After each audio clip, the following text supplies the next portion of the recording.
Bismillahirrahmanirrahim.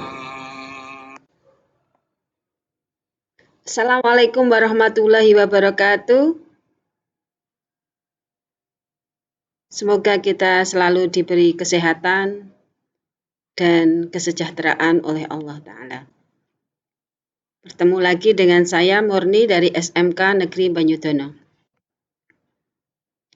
Pada kesempatan kali ini saya akan menyampaikan tentang metode laporan dana kas kecil. Baik, sebelum kita lanjut ke metode dana kas kecil dengan sistem Impress, cek konsentrasi dulu. Ya, silahkan dihitung ada berapa huruf N-nya.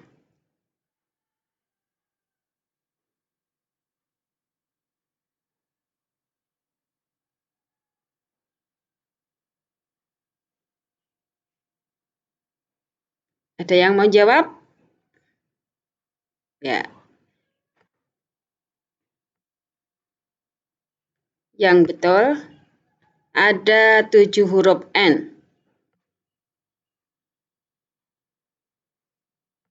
Kita mulai dari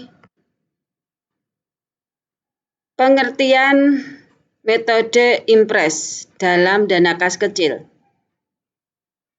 Menurut Baritwan, Impress Fund Method dijelaskan bahwa jumlah dana dalam rekening kas kecil selalu tetap, yaitu sebesar cek yang diserahkan kepada kasir kas kecil untuk membentuk dana kas kecil. Maksudnya apa di sini? Bahwa setiap bulannya atau setiap periodenya, dana kas kecil di awal periode selalu sama sesuai ketetapan yang sudah diputuskan oleh pimpinan. Hal-hal yang perlu diperhatikan dalam penerapan dana kas kecil dengan metode dana tetap atau Impress. Yang pertama adalah pembentukan dana kas kecil dilakukan dengan mendebet perkiraan kas kecil dan mengkredit cash bank atau kas. Kemudian yang kedua, pada saat terjadi transaksi pembayaran, biaya tidak langsung dicatat dalam jurnal, tetapi ditunda hingga saat pengisian kembali dana kas kecil. Yang ketiga, pada waktu pengisian kembali dana kas kecil, pencatatan ayat jurnal dilakukan untuk transaksi pembayaran yang disertai bukti pembayaran. Pencatatan yang dilakukan adalah dengan cara mendebet akun biaya dan mengkredit akun kas bank atau cash. Yang keempat, dibuat ayat penyesuaian bila ada pembayaran yang belum dicatat. Jadi apabila di akhir periode ada biaya-biaya yang dikeluarkan tetapi belum dilaporkan, maka ada jurnal penyesuaian. Dan di awal periode ada jurnal pembalik.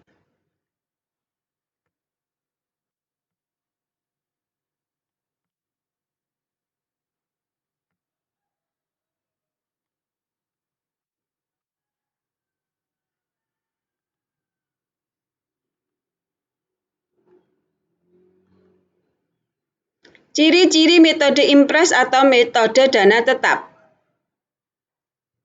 Yang pertama adalah saldo dana kas kecil akan selalu tetap dan tidak berubah-ubah. Yang kedua, bukti-bukti penggunaan dana kas kecil dikumpulkan oleh pengelola dana kas kecil. Yang ketiga, pengisian dana kas kecil dilakukan dengan penarikan cek sama jumlahnya dengan dana kas kecil yang digunakan atau yang keluar. Yang keempat, kasir kas kecil tidak menyelenggarakan jurnal untuk mencatat transaksi-transaksi pengeluaran kas kecil. Kelebihan pada sistem metode dana tetap. Yang pertama, dapat diketahui jumlah pengeluaran per pos atau akun tiap periode.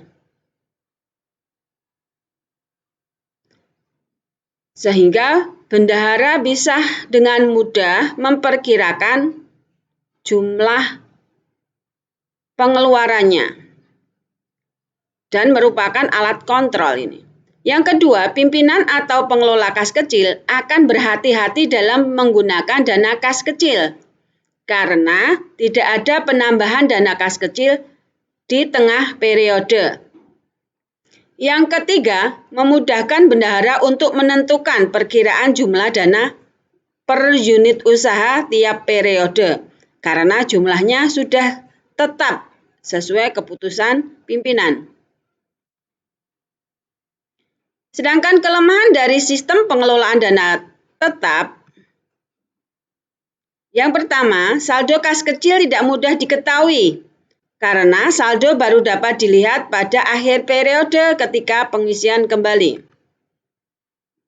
Yang kedua, tidak ada penambahan dana di tengah periode.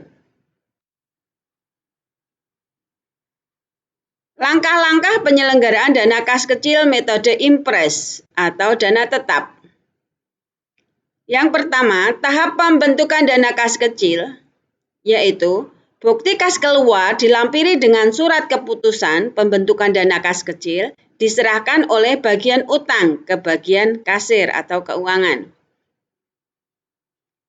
Yang kedua, tahap pengeluaran atau pemakaian.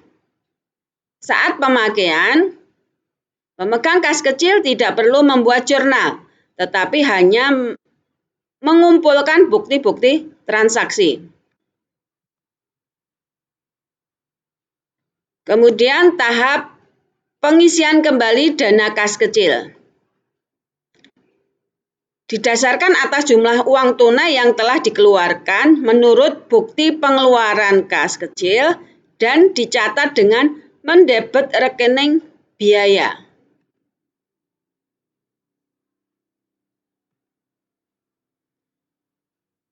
Yang keempat, penambahan atau pengurangan dana. Dalam pelaksanaan pengelolaan kas kecil, terkadang terjadi kekurangan uang tunai. Untuk memenuhi kebutuhan, maka perlu diadakan penambahan.